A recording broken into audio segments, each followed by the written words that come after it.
Good afternoon to everyone who's joining us. Welcome to Oregon OSHA's Facebook Live feed. For the record, my name is Michael Wood, and I'm the administrator of Oregon OSHA. We're the program here in the state of Oregon that handles workplace safety and health. We're delegated that authority by the federal government, but we're a state agency and we operate as part of the Department of Consumer and Business Services. We've obviously become very involved in the issues around COVID-19 and the response to those issues, particularly in various workplaces across the state. Just to give you a little bit of context, we have received more than 9,500 complaints related to COVID-19 since the 1st of March.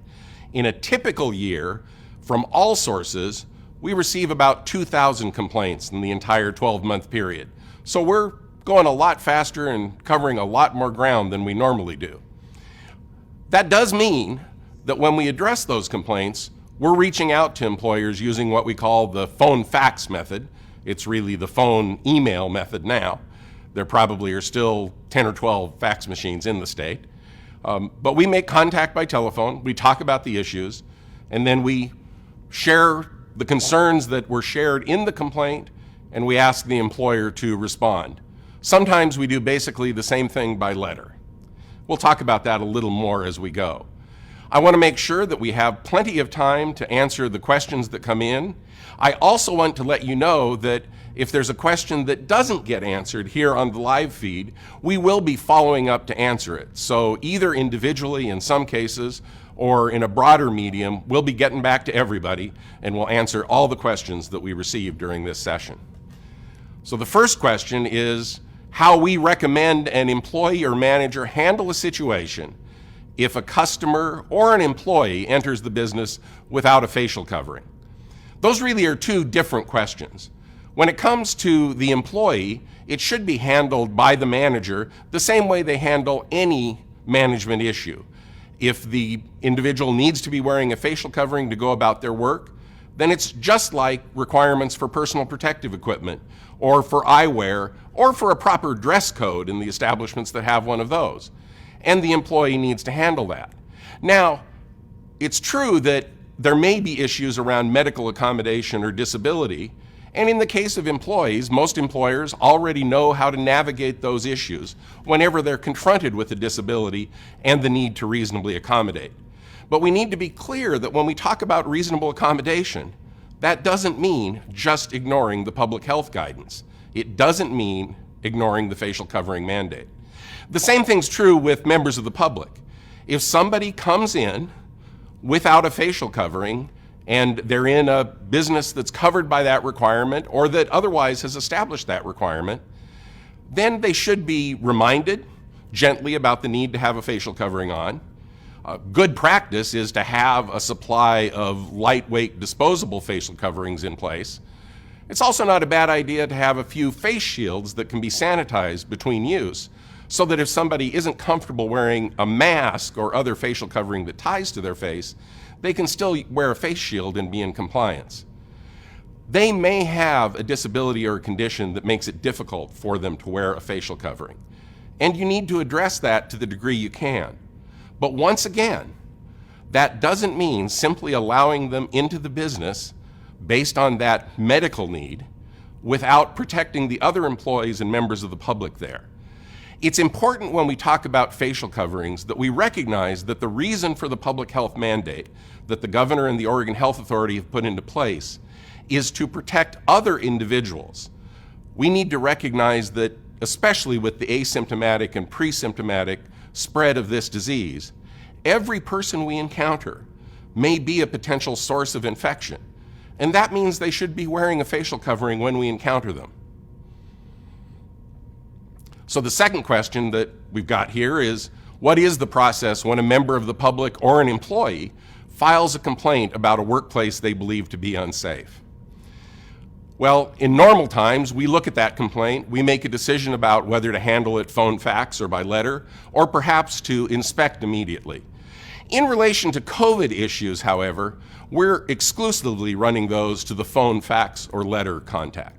partly because of the workload, and partly because we recognize that these are changing requirements and they're new requirements, and that there are businesses who, through no fault of their own, may not be in compliance.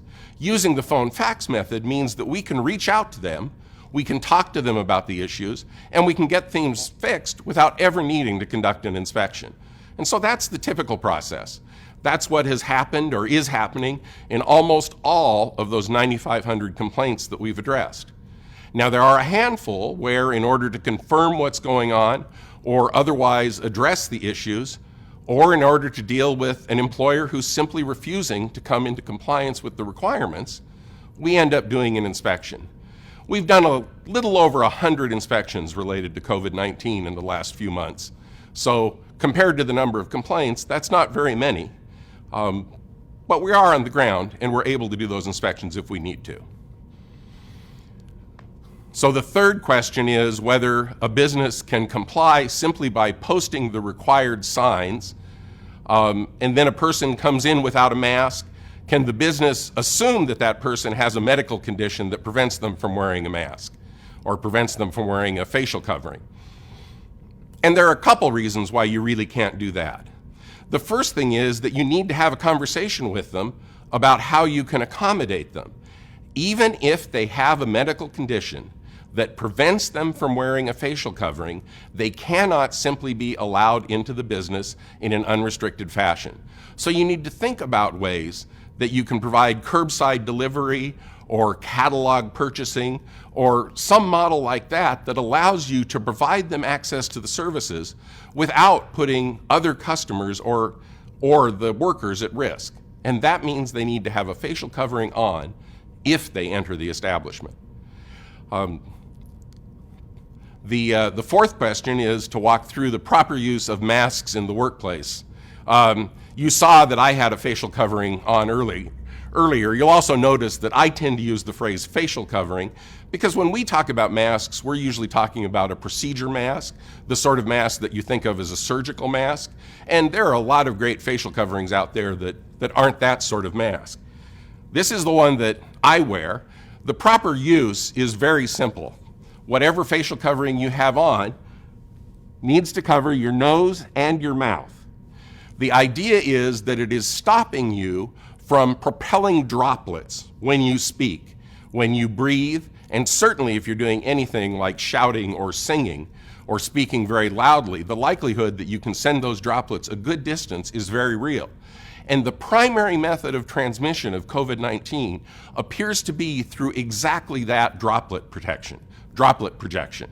Now, you'll hear people say that these masks don't work to protect people from COVID-19. Well, depending on the mask, they probably give the wearer some level of protection, but that's not their purpose. Their purpose is to protect other people. And to put it in the simplest, crass terms, if you can't spit through the mask, then it's helping to prevent you from spreading COVID-19 to others.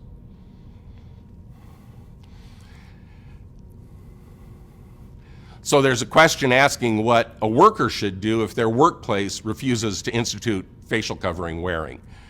Well, assuming that they're covered by one of the existing guidance documents, or assuming that they're in a situation where they clearly cannot maintain 6 feet of distance consistently and reliably, the first thing they should do is begin to wear a facial covering themselves.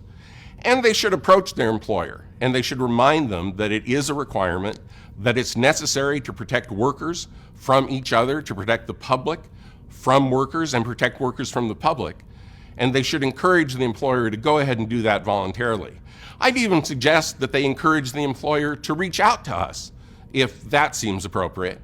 I would do all those things before I would reach out to us and file a complaint. Excuse me, I'm going to step away to grab a bottle of water. So the next question is actually about some recent enforcement activity. And this relates to a red tag, a red warning notice that we issued. So first of all, let me provide you with just a little bit of context.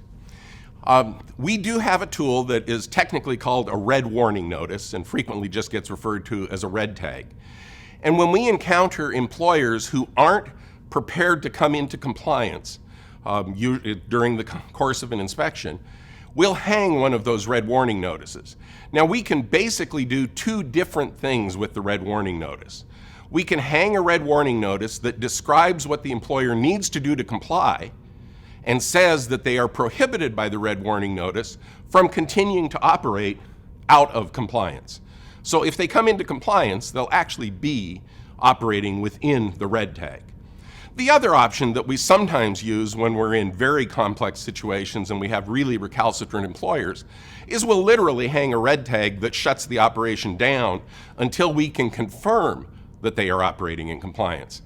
I make that distinction because it's important to recognize that in the case of COVID-19, all of the red warning notices that we have hung are of the former type. We haven't shut anybody down.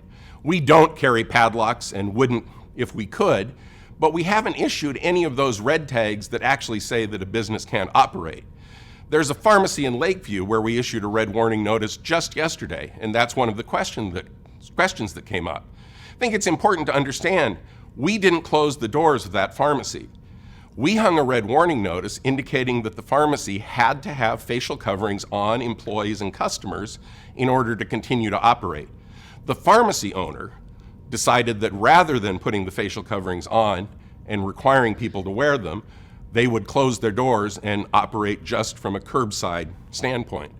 We didn't close the business, the operator did. We simply required the business to comply.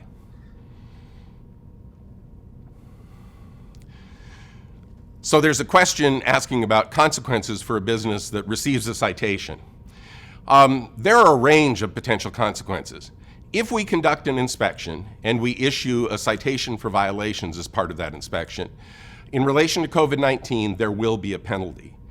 Now, in the inspections that we've conducted so far, where we've issued penalties and we didn't identify willful conduct, I'll come back to that in a moment, the penalties ranged from $100 to $2,000. And that $2,000 penalty was a large employer. All the other penalties were in the $1 to $2 to maybe $675 as a total. And so that's typically what's there when we're able to bring an employer in compliance and we've done an inspection and identified a violation.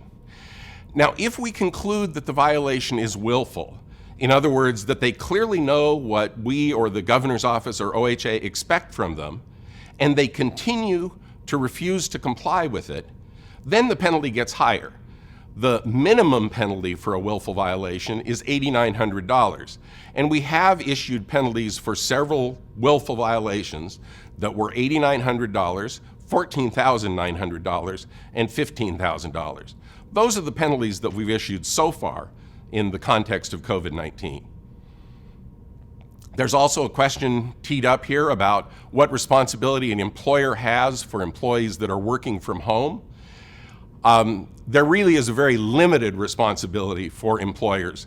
The employers need to make sure that they're providing sufficient guidance to allow the employee to work safely involving those things that actually are related to the work. So for example, if you had employees who were doing small explosives manufacturing or perhaps bullet loading or something like that, cartridge loading, in their garage, there'd be a greater responsibility. When it simply comes to maintaining an office space, and certainly when it comes to the general conditions of the house, there are no other obligations. The employer is responsible for the space they control. The employee controls that home workspace. So there's a question asking what Oregon OSHA's COVID-19 safety requirements and recommendations are in restaurant kitchens. When it comes to work in the kitchen, if you cannot maintain 6 feet distance, you still need to be wearing a facial covering. You may want to think about reconfiguring the work in the kitchen so that you can maintain that distance and minimize the need to wear a facial covering in a high heat setting. There is a bit of a trade-off there when you're dealing with heat. I'd certainly make sure that anytime you're dealing with heat, and especially if you have people wearing facial covering, that you hydrate consistently and that you regularly give folks breaks and the opportunity to consume liquids.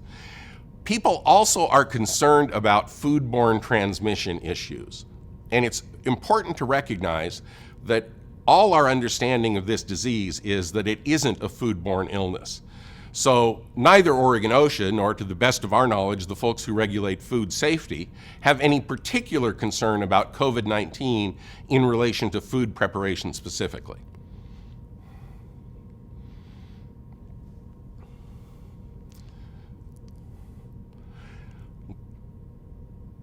So I said that I would return to some of the issues related to our enforcement activity, and I want to give you a sense of the overall response that we've gotten. Obviously, when we issue a citation, certainly when we issue a red warning notice, there's a lot of controversy that develops about our enforcement activity.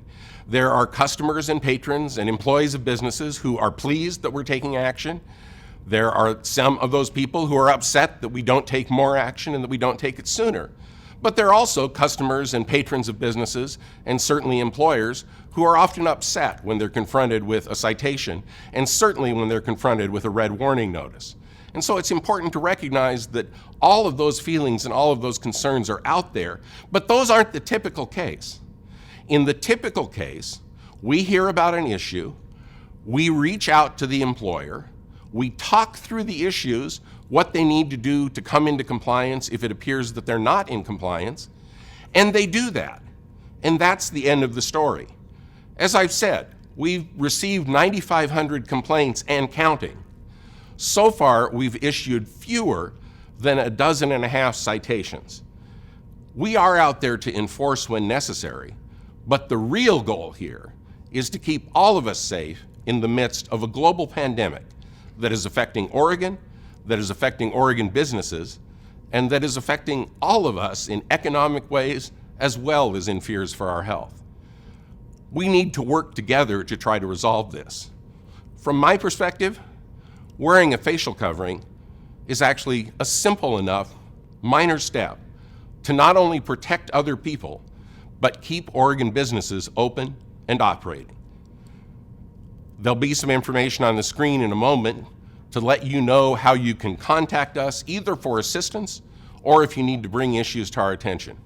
Thank you so much for taking the time to join us here, and I'd really encourage you to go to our webpage.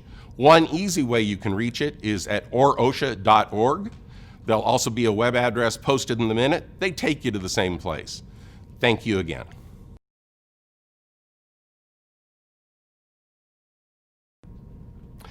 Welcome back. I'm sorry for that technical challenge. We have difficulty feeding questions to me at the same time that we're taking new questions in, but we've got several more, and as I said earlier, we will respond to all the questions. If they're of general interest, we'll respond to everyone on our Facebook page. For some specific individuals, we may reach out specifically.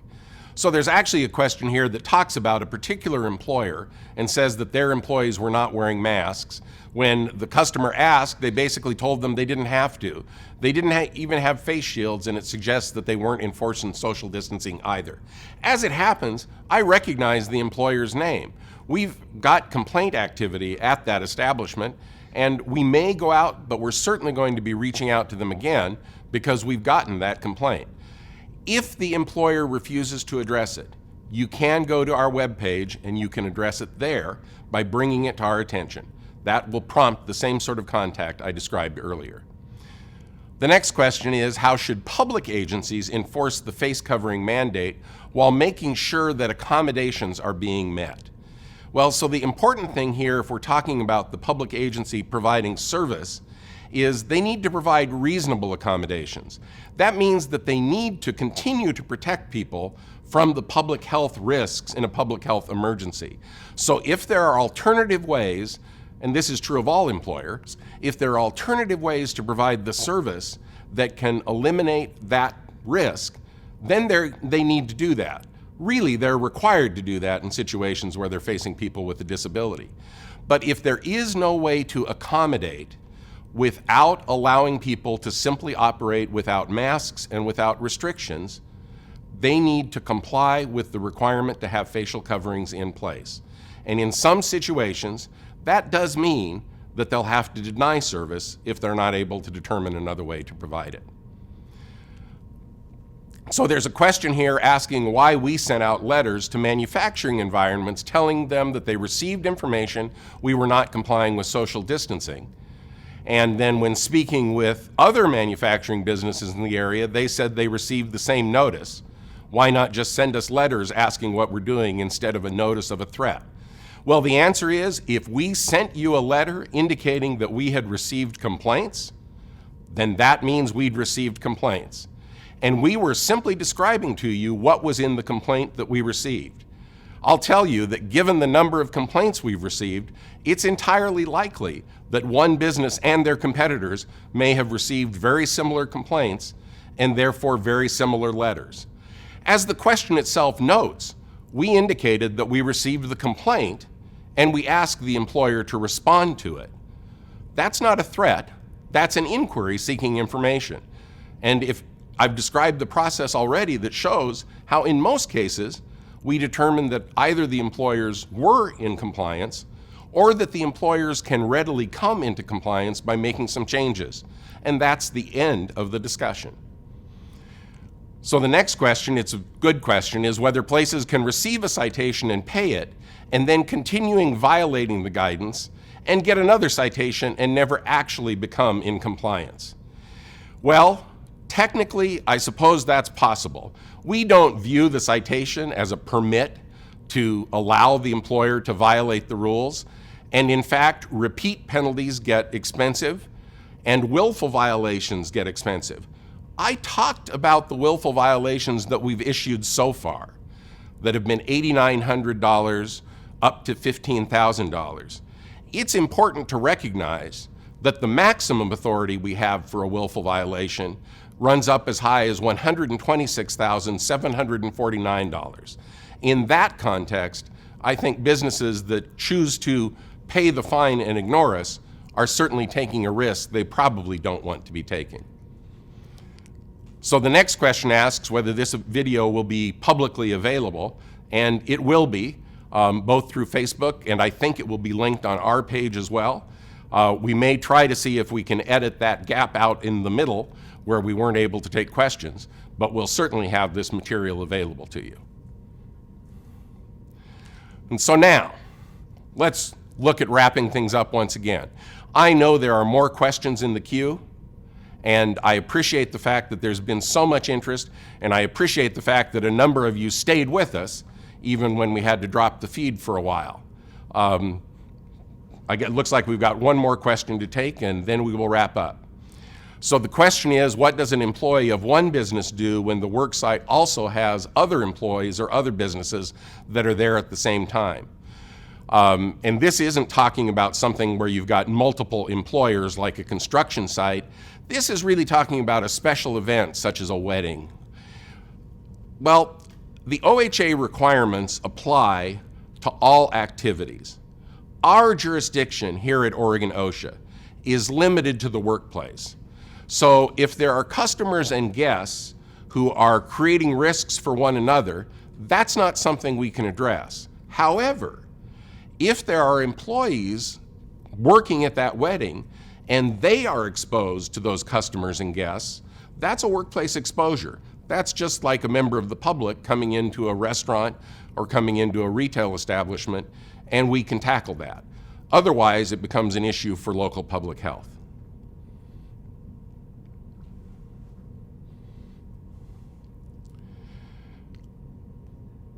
And so now, I want to thank you once again, and we are going to be wrapping up the feed. I appreciate your time. I appreciate your patience as we work through some of the bumps and bruises. We'll certainly be doing this again, and I hope that you'll visit us the next time as well. Thank you very much. Stay safe, and please stay healthy.